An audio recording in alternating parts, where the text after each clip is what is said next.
O milagre que mudou a vida de Rodrigo, quando a fé venceu o desespero. Rodrigo sempre foi um homem trabalhador. Aos 38 anos, ele sustentava a família como motorista de aplicativo em São Paulo, enfrentando o trânsito caótico da cidade todos os dias. Mas há 2 anos, sua vida começou a desmoronar. Primeiro, foram as dores abdominais intensas, que o faziam dobrar de dor no meio da rua. Depois, vieram os episódios de diarreia constante, às vezes com sangue, que o deixavam fraco e envergonhado. Os médicos diagnosticaram uma doença inflamatória intestinal grave, e os remédios só aliviavam por pouco tempo. As contas médicas se acumularam, e Rodrigo começou a faltar no trabalho. A depressão bateu forte. Ele se sentia um fardo para a esposa, Ana, e para os 2 filhos pequenos. Não aguento mais, Ana. Parece que meu corpo está se destruindo por dentro, desabafou certa noite, segurrando o rosto entre as mãos. Ana, que sempre foi uma mulher de fé, já havia ouvido falar da Igreja Universal do Reino de Deus. Uma colega de trabalho lhe contará sobre os milagres que aconteciam lá, sobre pessoas que eram curadas de doenças consideradas incuráveis. Mas Rodrigo, embora criado em um lar católico, nunca havia sido de frequentar igrejas. Até que, em um domingo de manhã, quando a dor o acordou às 5 horas, ele olhou para a esposa e disse: "Vamos. Leva-me lá." A primeira vez que Rodrigo entrou na Universal, sentiu algo diferente. O louvor era vibrante, as pessoas oravam com fervor, e o pastor falava com uma autoridade que ele nunca havia visto antes. Naquele dia, havia uma campanha da fé, onde os fiéis eram incentivados a fazer um sacrifício financeiro como sinal de confiança em Deus. Rodrigo, com as mãos trêmulas, colocou na sacola de ofertas o pouco que tinha, R$ 50, dinheiro que havia guardado para comprar remédios. "Deus não olha para o valor, mas para o coração", disse o pastor, enquanto ungia as pessoas com óleo. "Se você crer, ele vai operar o impossível em sua vida." Rodrigo sentiu uma emoção estranha. Não era só esperança, era como se algo dentro dele estivesse sendo mexido. Nas semanas seguintes, Rodrigo passou a frequentar a igreja com assiduidade. Participava das correntes de oração, onde dezenas de pessoas se uniam para clamar a Deus pelos milagres. Nas vigílias de sexta-feira, ele via pessoas sendo libertas de vícios, doenças e até de problemas financeiros. Os pastores oravam com unção, impondo as mãos, declarando cura e libertação. "Senhor, eu não sei se mereço, mas peço por misericórdia", Rodrigo chorava no altar, enquanto o pastor orava por ele. Um dia, durante uma fogueira santa, o pastor chamou todos os que precisavam de um milagre para virem à frente. Rodrigo foi. Enquanto o pastor ungido impunha as mãos sobre sua cabeça e declarava: "Em nome de Jesus, esta doença sai agora", Rodrigo sentiu um calor intenso percorrer seu corpo. Foi como se uma corrente elétrica o atravessasse. Ele caiu no chão, chorando, e quando se levantou, a dor havia desaparecido.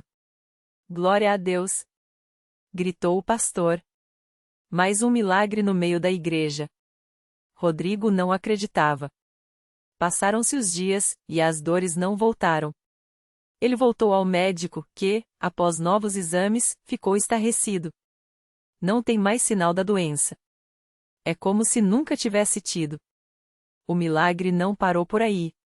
Rodrigo, que antes mal conseguia trabalhar, agora tinha forças para fazer horas extras. Ele começou a ser fiel nos dízimos e ofertas, não por obrigação, mas por gratidão. Sua vida financeira começou a melhorar. Ana, que sempre acreditou, agora via o marido transformado não só no corpo, mas na alma. "Deus não só me curou, Ana. Ele me deu uma nova chance", disse Rodrigo, emocionado, enquanto segurrava o testemunho escrito que iria dar no altar. No domingo seguinte, ele subiu ao púlpito e contou sua história. A igreja inteira aplaudiu, muitos choraram. O pastor abraçou-o e disse: "Isso é a fé em ação. Quando você entrega tudo a Deus, Ele faz o impossível." A lição que ficou. Rodrigo aprendeu que a fé não é só acreditar que Deus pode fazer algo, é saber que Ele vai fazer. A Igreja Universal do Reino de Deus não é apenas um lugar de oração, é um campo de batalha espiritual, onde o inimigo é derrotado e as vidas são restauradas. Ele entendeu que as campanhas de fé, as ofertas, as vigílias não são rituais vazios, mas atos de confiança que abrem as portas dos milagres. Hoje, Rodrigo não só está curado como se tornou um servo de Deus. Ele ajuda na igreja, leva pessoas que precisam de um milagre e testifica: se Deus fez por mim, Ele pode fazer por você. Porque no final, a maior lição não é só a cura, é saber que, quando tudo parece perdido, Deus está apenas começando a agir. O milagre que multiplicou vidas. Rodrigo não imaginava que sua história de dor se transformaria em uma corrente de bênçãos. Depois de receber sua cura, ele voltou à igreja não apenas para agradecer, mas para servir. E foi aí que Deus começou a usar sua vida de um jeito que nem ele mesmo esperava. Uma tarde, enquanto ajudava na distribuição de panfletos na porta do templo, ele notou um homem de cabeça baixa, com os olhos cheios de lágrimas. Era o seu João, um senhor de 62 anos que arrastava uma perna há mais de 10 anos depois de um acidente de trabalho. Os médicos tinham dito que nunca mais andaria direito. Rodrigo se aproximou, colocou a mão no ombro dele e disse com firmeza: se Deus me curou, Ele pode curar o senhor também. Seu João olhou desconfiado, mas algo naqueles olhos brilhantes de Rodrigo o fez entrar na igreja pela primeira vez. Naquela noite, durante a reunião, o pastor falou justamente sobre a importância de não desistir, de persistir na fé mesmo quando tudo parece impossível. Seu João ouviu cada palavra como se fosse só para ele. Quando o pastor pediu para que quem precisasse de um milagre viesse à frente, ele hesitou, mas Rodrigo foi até ele, segurou sua mão e o levou ao altar.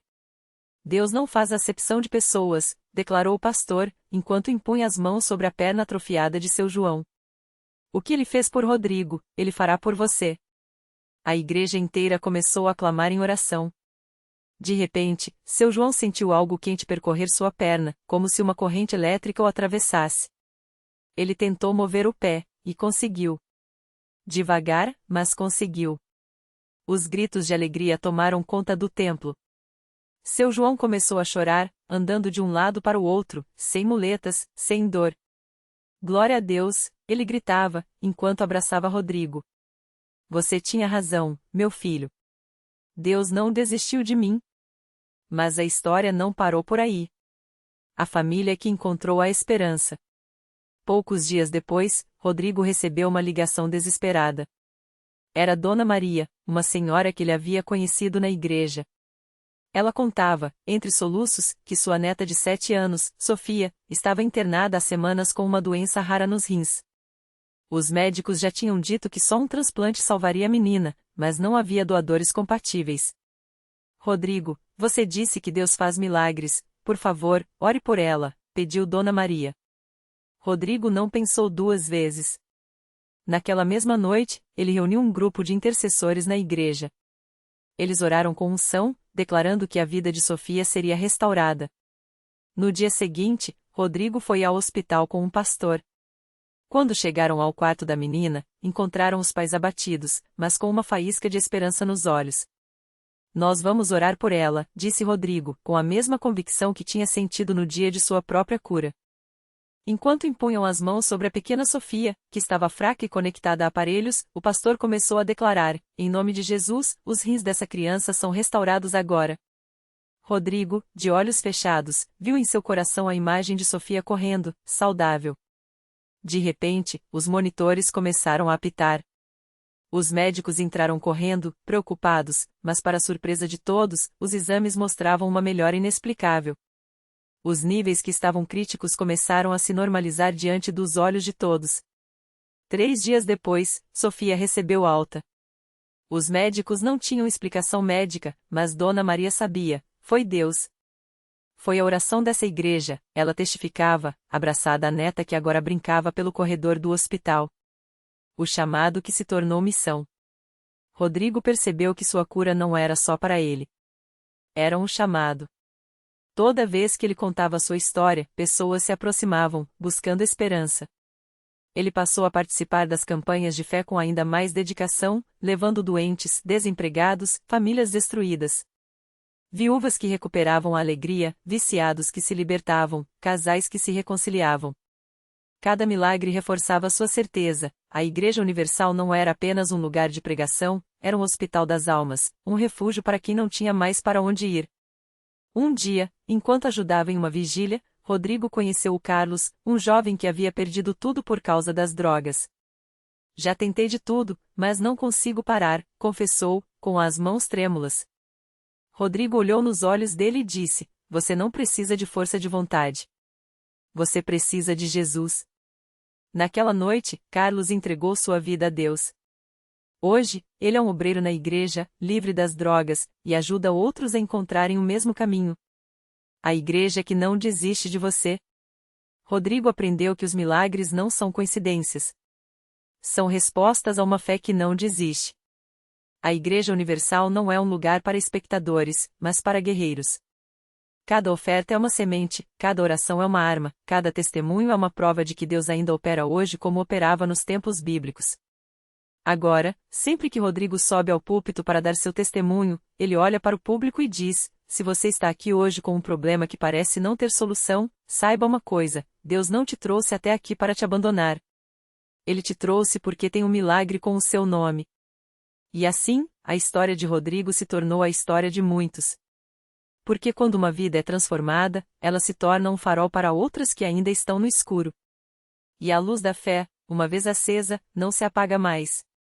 No mesmo culto em que Rodrigo compartilhava seu testemunho, sentada nas últimas fileiras, estava a Dona Maria, uma senhora de 62 anos que já havia perdido as esperanças.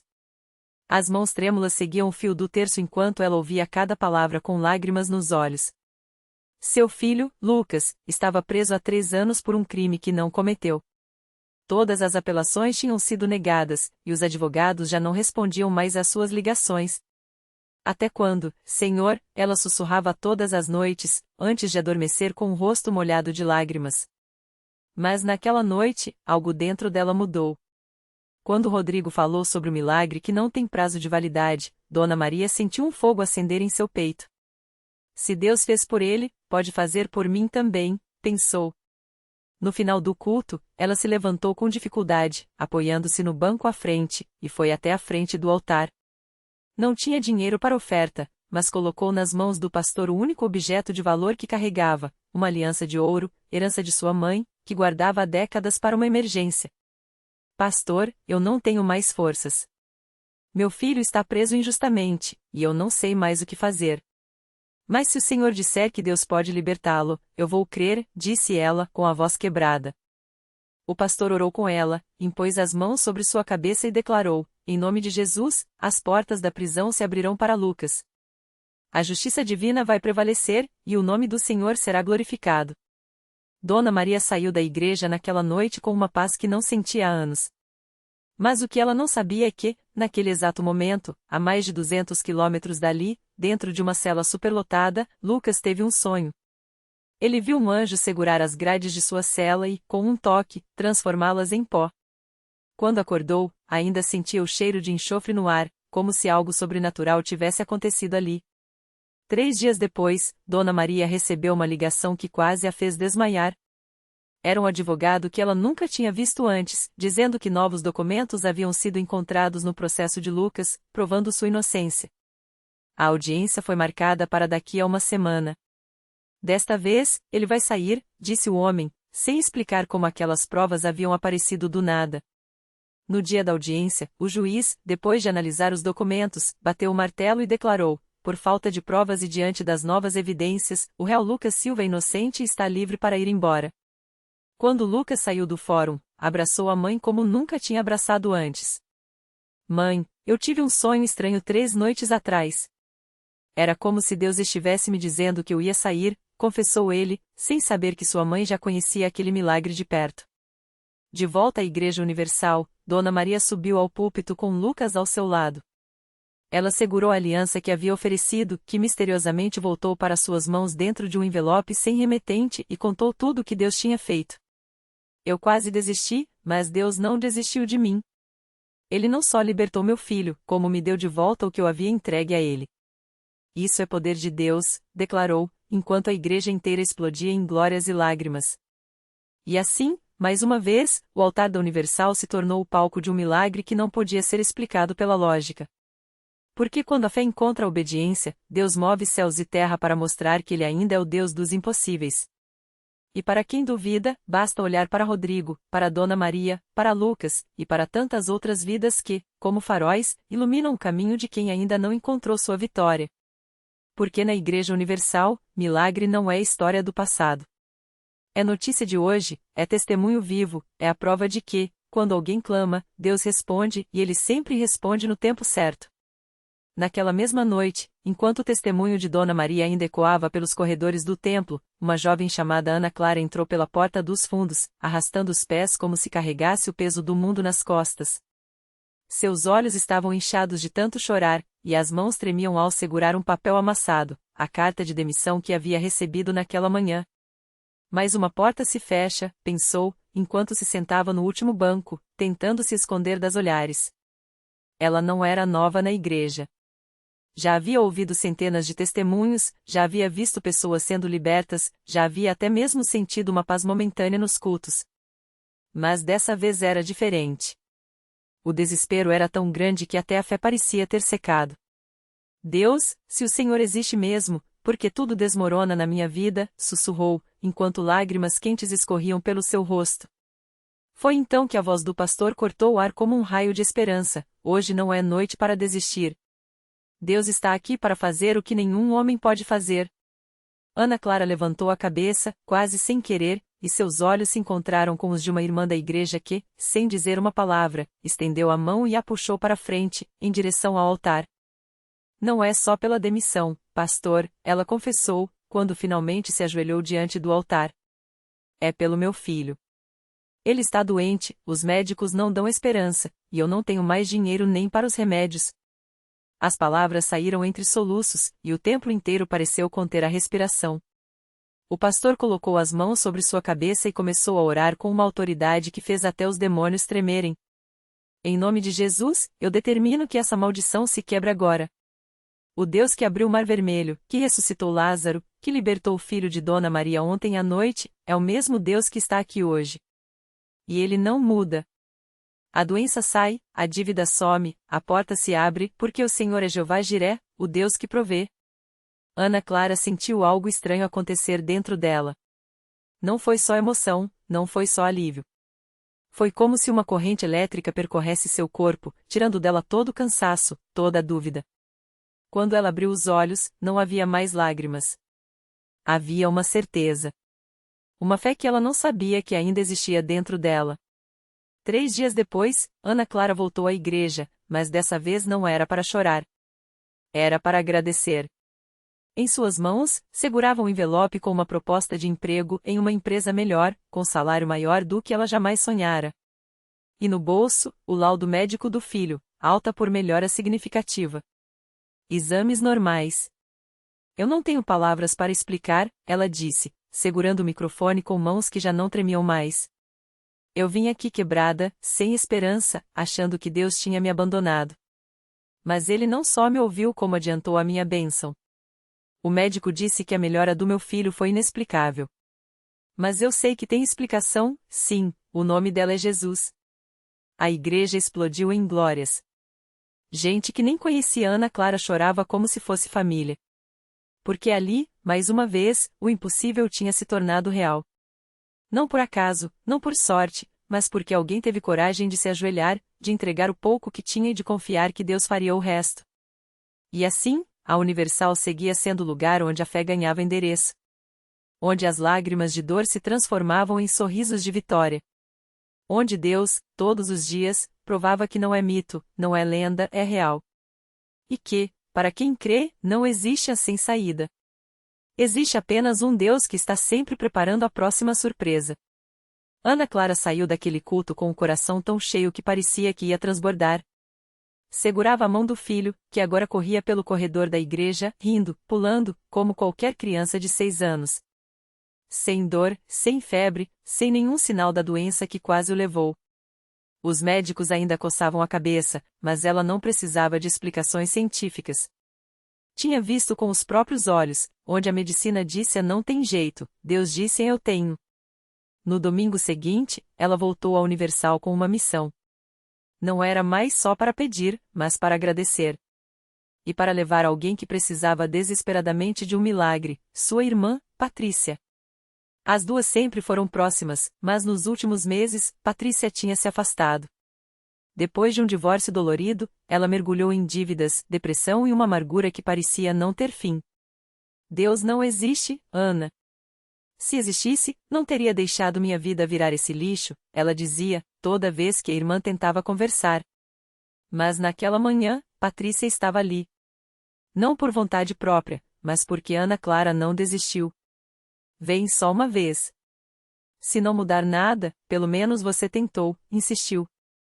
Patrícia entrou de cabeça baixa, braços cruzados, como se quisesse se proteger do mundo. Mas quando o bispo começou a pregar sobre restauração, algo dentro dela mexeu. Não foi logo, não foi fácil. Mas quando o pastor chamou os que precisavam de libertação para a frente, ela sentiu uma força a puxar. E, tremendo, deu o primeiro passo. Naquele altar, Patrícia chorou como nunca. Não eram lágrimas de tristeza, mas de algo sendo quebrado. O bispo orou por ela com autoridade, impôs as mãos, e de repente, foi como se um peso de toneladas saísse das suas costas. Ela sentiu. Sentiu a paz invadir, sentiu a esperança voltar. E quando abriu os olhos, não era mais a mesma mulher que entrou ali algumas horas antes. Nos dias que seguiram, as coisas começaram a mudar. Patrícia recebeu uma ligação de um antigo chefe oferecendo um emprego melhor do que o que ela tinha perdido. As dívidas, que pareciam um abismo, começaram a ser negociadas, e pouco a pouco, ela foi saindo do buraco. Mas o maior milagre não foi o dinheiro. Foi o coração dela. A raiva se foi. A amargura virou gratidão. E naquela família, que já tinha visto um filho sarado, agora havia uma irmã ressuscitada. Ana Clara olhava para tudo aquilo e só conseguia agradecer. Senhor, o Senhor não só devolveu meu filho, como trouxe minha irmã de volta. E eu nem tinha pedido. Ela aprendeu que os milagres de Deus não vêm em doses homeopáticas. Quando Ele age, é para transformar tudo. A saúde, as finanças, os relacionamentos, a alma. E assim, a Universal continuava sendo o lugar onde as histórias se reescreviam. Onde pessoas entravam arrasadas e saíam restauradas. Onde Deus, mais uma vez, mostrava que não é religião, não é teoria, é poder. Poder que cura, que libera, que ressuscita sonhos. Porque quando a gente menos espera, Ele está ali, preparando não só uma saída, mas um recomeço. E tudo o que Ele pede é que a gente dê o primeiro passo. Como Ana Clara fez. Como Patrícia fez. Como tantos outros fazem todos os dias, quando decidem que, independente do que dizem, eles vão crer. Vamos orar. Vamos ver o impossível acontecer. O milagre completo. Ana Clara abriu os braços e chorou ao ver a irmã, antes acamada, agora de pé, sorrindo, com os exames limpos. Não foi um alívio passageiro, foi uma restauração completa. As dívidas que a afligiam? Um cheque inesperado chegou no correio, quitando tudo. O coração partido pela traição. Um perdão sincero nasceu onde só havia dor. Deus não havia apenas respondido, Ele havia recriado sua vida. Naquele domingo, enquanto o coro cantava Tudo posso naquele que me fortalece, Ana Clara olhou para trás e viu Patrícia, a mulher que há meses entrava arrastando desespero e agora segurava um bebê nos braços, o filho que os médicos disseram que jamais teria. Ao lado, um homem de ternos rasgados, antes viciado, agora abria sua primeira padaria. Histórias que não eram coincidência, mas provas. Deus não muda as circunstâncias, Ele muda destinos. A reflexão que fica. O milagre não é só o que vemos, é o que nos torna. Ana Clara descobriu que a fé não é esperar Deus agir, mas agir como se Ele já tivesse agido. Não é sobre merecer, é sobre confiar. E quando menos esperamos, Ele não só abre portas, Ele constrói caminhos onde só havia paredes. A lição para levar. Deus não pede que tenhamos todas as respostas, só que demos um passo, mesmo tremendo. Que oremos como se a vitória já fosse certa. Porque milagre não é exceção, é a regra para quem não desiste. Hoje, alguém está lendo isso e pensando, mas o meu caso é diferente. Não é. Se Deus já fez uma vez, Ele fará de novo. A pergunta não é Ele pode, mas você vai crer? E assim, a Universal seguia cheia. Não de pessoas perfeitas, mas de guerreiros que escolheram acreditar. Porque no fim, a maior prova de que Deus existe não são os milagres, são as pessoas que, depois deles, já não são as mesmas.